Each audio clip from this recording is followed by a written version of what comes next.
Hello dear, today we are learn about physics class 11 NCERT example number 5.8। आज हम देखने वाले हैं लॉ ऑफ मोशन का एग्जाम्पल नंबर 8। एग्जाम्पल नंबर 8 में हमें क्या गिवन है और हमसे क्या पूछा गया है, आइए हम देखते हैं। जैसा कि आप इस डायग्राम में देख ही रहे होंगे कि यहाँ पर हमारे पास एक बॉक्स है। बॉक्स का जो मास है वो कितना है हमारे पास 4 किलोग्राम, ठीक है। और जो ये एंगल है हमारे पास कितना है 15 डिग्री। और हमसे ये पूछा गया है कि इसका कोएफिशिएंट ऑफ फ्रिक्शन यानी कि इसका जो स्टैटिक फ्रिक्शन है वो कितना होगा, जिसके बाद से जो बॉक्स है या फिर ये जो बॉक्स है वो स्लाइड करना स्टार्ट कर देगा।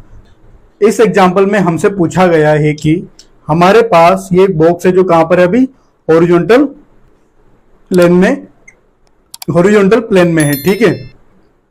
अब मैं क्या कर रहा हूं, इसको किसी एंगल के साथ में अपवर्ड डायरेक्शन में मूव करवा रहा हूं। जब तक ये ने 15 डिग्री तक गया, जब तक तो ये बॉक्स ने क्या कर रहा मूव करना स्टार्ट नहीं किया, यानी कि स्लाइड नहीं हुआ। लेकिन 50 डिग्री से थोड़ा बहुत में ऊपर गया तो उसके बाद ये स्लाइड करना शुरू कर देता है। स्लाइड करना, ये देखिए आप स्लाइड करना शुरू कर दिया इसने।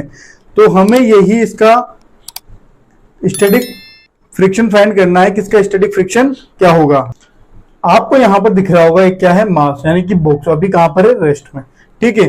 तो आपको इसका अब हम देखते हैं कि इस पे कौन कौन से फोर्स अप्लाई हो रहे हैं। एक हो रहा है इसका वेट जो कहां है वर्टिकल डाउनवर्ड डायरेक्शन में, यानी कि mg। और इसके ऊपर लग रहा है नॉर्मल फोर्स जो कहां होगा हमारा इस बॉक्स के परपेंडिकुलर होगा।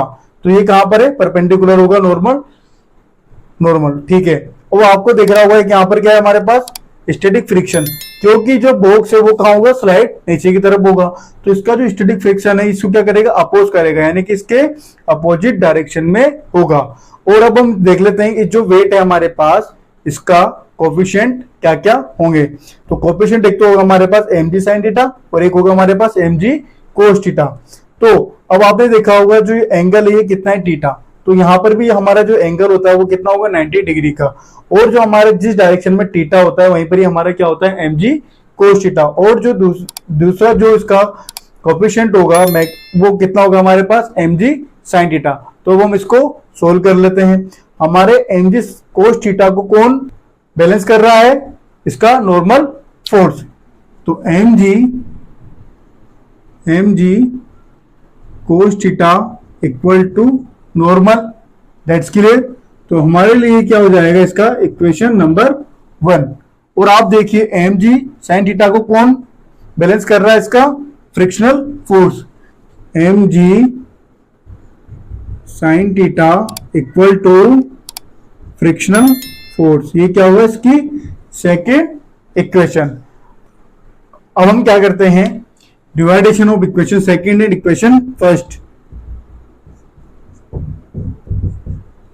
That's clear. तो इक्वेशन सेकंड क्या हमारे पास यहाँ पर mg sin theta upon mg cos theta equal to mg sin theta को कौन बैलेंस कर रहा था हमारे पास यहाँ पर इसका स्टैटिक फ्रिक्शन, और mg cos थीटा को कौन बैलेंस कर रहा था हमारे यहाँ पर नॉर्मल फोर्स, दैट्स क्लियर।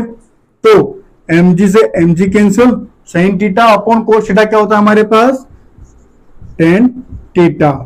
और फ्रिक्शनल फोर्स क्या होता है हमारे पास स्टैटिक कोएफिशिएंट इनटू इसका, बताइए क्या होता है नॉर्मल फोर्स, क्या होता है नॉर्मल फोर्स।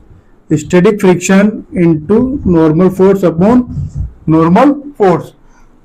तो इससे ये कैंसिल, तो हमारे पास क्या बचेगा इसका tan theta equal to mu, यानी कि इसका static coefficient of static friction, that's clear. और हमारे पास जिसका एंगल है वो कितना है 15 डिग्री, कितना है 15 degree. 15 degree equal to coefficient of static friction. और 15 डिग्री का जो वैल्यू होता है वो क्या होता है हमारे पास 0.27 कोएफिशिएंट ऑफ स्टैटिक फ्रिक्शन। तो यही क्या हो जाएगा इसका वैल्यू। आई होप आपको एग्जाम्पल अच्छे से समझ में आया होगा। Thanks watching for this video.